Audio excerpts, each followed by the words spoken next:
नमस्कार, मैं आपका संजीव सर। मैं अपनी इस टारगेट क्लासेस में आप सभी का स्वागत करता हूं। आज हम टॉपिक लेकर आए हैं 11th क्लास से फिजिक्स से। तो आपको आज हम कुछ पहले चैप्टर से कुछ कॉमन जानकारियां फिजिक्स के बारे में देंगे। आज ज़्यादातर कॉमन ही जानकारियां देंगे। तो समझिए, हम आज 11th क्लास से फिजिक्स लेके आए हैं। तो फिजिक्स जो हिंदी में हम कहते हैं उसे हम कहते हैं भौतिकी। भौतिकी यानी कि भौतिक विज्ञान। इसको इंग्लिश में हम कहते हैं फिजिक्स, PHYSICS। अब बात आती है कि फिजिक्स है क्या, यानी कि भौतिकी है क्या। तो भौतिकी में आपको डेफिनेशन देनी है। सबसे पहले भौतिकी क्या है? तो विज्ञान की वह शाखा जिसके अंतर्गत प्राकृतिक घटनाओं का वैज्ञानिक अध्ययन किया जाता है, उसे हम भौतिकी कहते हैं, यानी कि फिजिक्स कहते हैं। तो इसमें लिखना चाहो तो लिख लो कि वह विज्ञान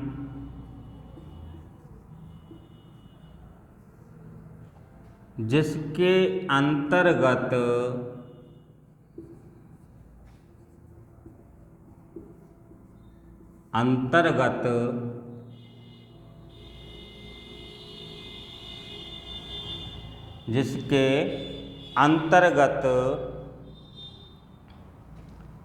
प्राकृतिक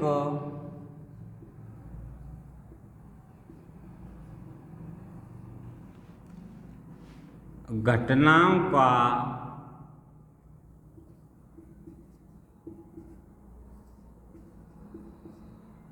वैज्ञानिक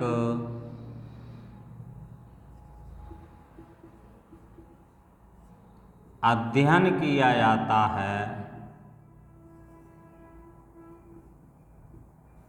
जाता है, उसे भौतिकी कहते हैं। तो एक डेफिनेशन तो ये हो गई आपकी, अथवा मैं दूसरी लिखना चाहो तो लिख लो कि विज्ञान की वह शाखा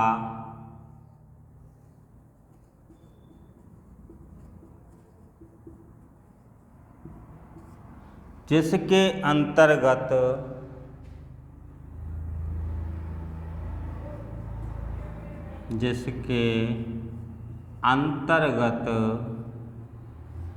ऊर्जा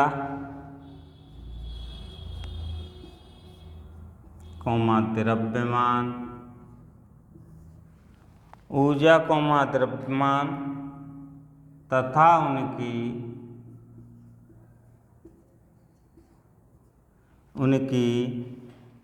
अन्योन्य क्रियाओं का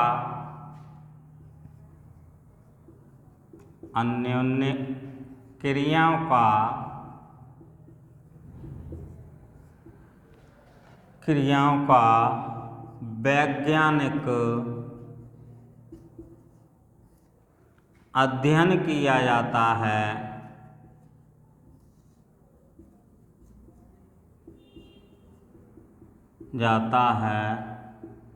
उसे भौतिकी कहते हैं।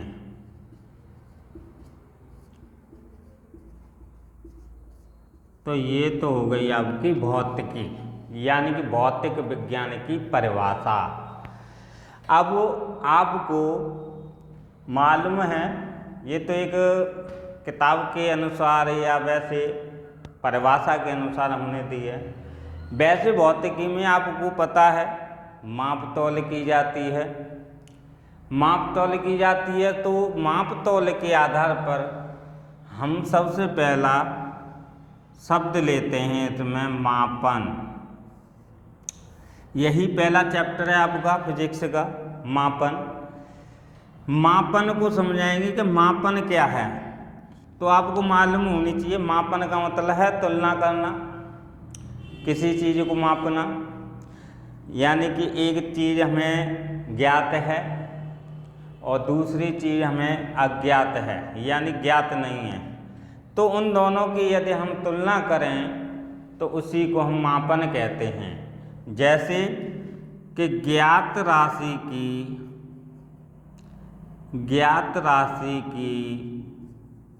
तुलना अज्ञात राशि से करना,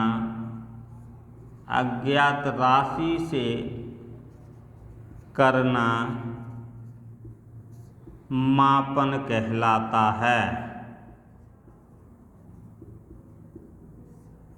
यानी कि ज्ञात राशि की तुलना अज्ञात राशि से करना मापन कहलाता है। अब बात आती है कि मापन को समझाएं कैसे। तो ये तो है ही, आपको पता चल गया कि ज्ञात का मतलब है जानकारी। जिस वस्तु के बारे में हमें जानकारी है, किसी राशि के बारे में हमें जानकारी है, वो ज्ञात हो गई। जिसकी हमें जानकारी नहीं है वो अज्ञात राशि हो गई। अब देखिए, किसी राशि को मापने के लिए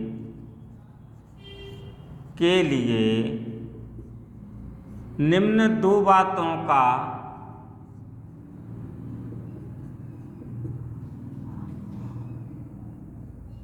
अध्ययन करना अति आवश्यक है। नंबर 1 मात्रक, नंबर 2 आंकिक मान।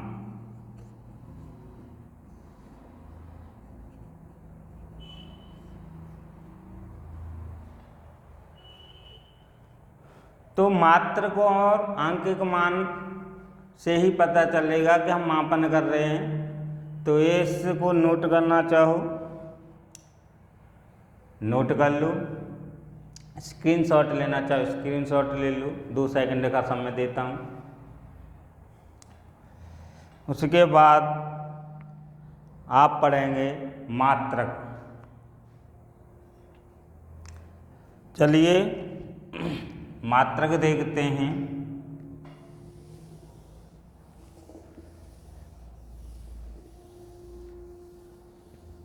इधर देखिए,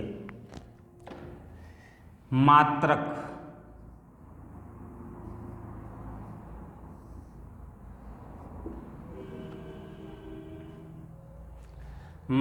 आपके ये ध्यान रखना है, 2 होते हैं। नंबर 1 मूल मात्रक,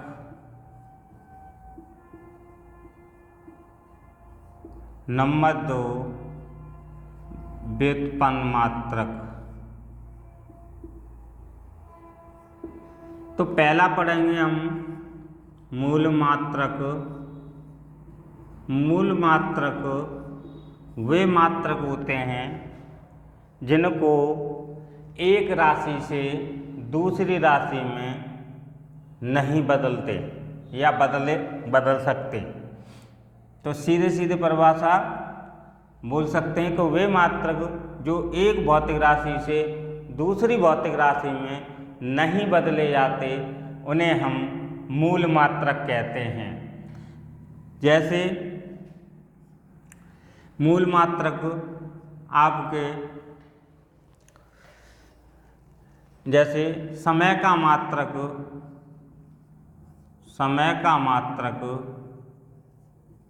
सेकंड होता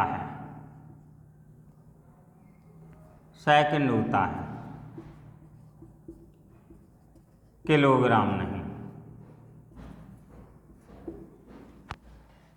इसी प्रकार जैसे हम समय का मात्रक सेकंड होता है, किलोग्राम नहीं, तो समय को हम भार में चेंज नहीं कर सकते। इसी से और आगे देखो, मूल मात्रक केवल 7 होते हैं।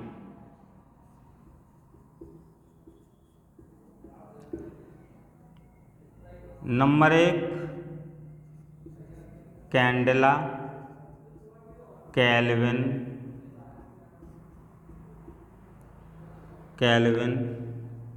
ताप का मात्रक हो गया, मोल हो गया, मीटर हो गया, किलोग्राम हो गया,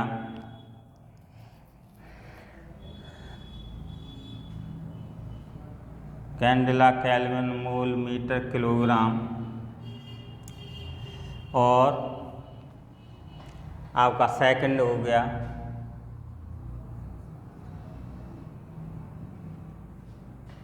और कैंडेला, केल्विन, मोल, मीटर, किलोग्राम, सेकंड और एम्पियर यानी कि धारा।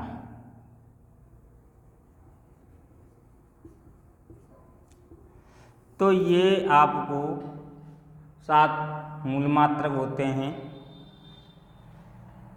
इसी के बाद हम पढ़ेंगे दूसरा व्युत्पन्न मात्रक।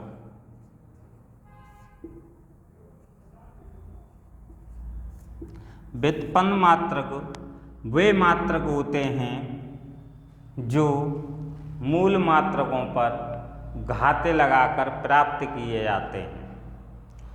तो आपको पहले ही बता दिया है, यानी कि व्युत्पन्न मात्रक वे मात्रक हैं जो मूल मात्रक पर घाते लगाकर यानी पॉवर लगाकर प्राप्त किए जाते हैं।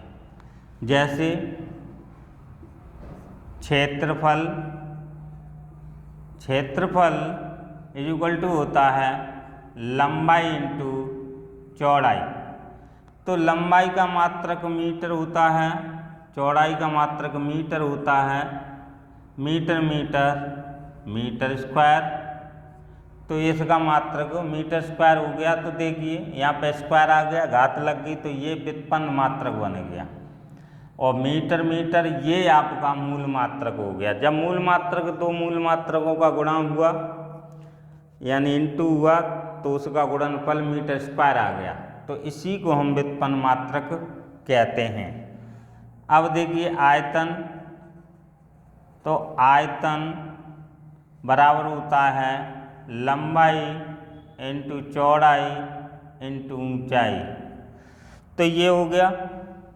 इसको यदि हम बनाएं तो लंबाई का मात्रक मीटर हो गया, चौड़ाई का मात्रक मीटर हो गया, ऊंचाई का मात्रक मीटर हो गया। मीटर यानी कि मीटर क्यूब हो गया। तो ये बन गया आपका व्युत्पन्न मात्रक। तो ये आज हमने थोड़े 1-2 मात्रक समझाए, व्युत्पन्न मात्रक समझाए, मूल मात्रक समझाए, मात्रक समझाए। मात्रक 2 होते हैं, मूल मात्रक, व्युत्पन्न मात्रक। मूल मात्रक वह मात्रक जो एक भौतिक राशि से दूसरी भौतिक राशि में नहीं बदले जाते, उन्हें मूल मात्रक कहते हैं। मूल मात्रक केवल 7 होते हैं। व्युत्पन्न मात्रक वे होते हैं जो मूल मात्रकों पर घात लगाकर प्राप्त किए जाते हैं। जैसे क्षेत्रफल जो लंबाई गुणा चौड़ाई बराबर मीटर इंटू मीटर, लंबाई का मात्रक मीटर, चौड़ाई का मात्रक मीटर। तो मीटर हमारा मीटर स्क्वायर हो गया। ऐसी प्रकार आयतन का निकालेंगे तो आयतन का हो गया आपका लंबाई इंटू चौड़ाई इंटू ऊंचाई। तो लंबाई का मात्रक मीटर हो गया, चौड़ाई का मात्रक मीटर हो गया, ऊंचाई का मात्रक मीटर हो गया। तो ये हो गया आपका मीटर स्क्वायर। तो आपने ये दोनों मात्रक पढ़े। आज की वीडियो में इतना ही काफ़ी, आगे का नेक्स्ट वीडियो में डालेंगे। आज इतना ही अध्ययन करें।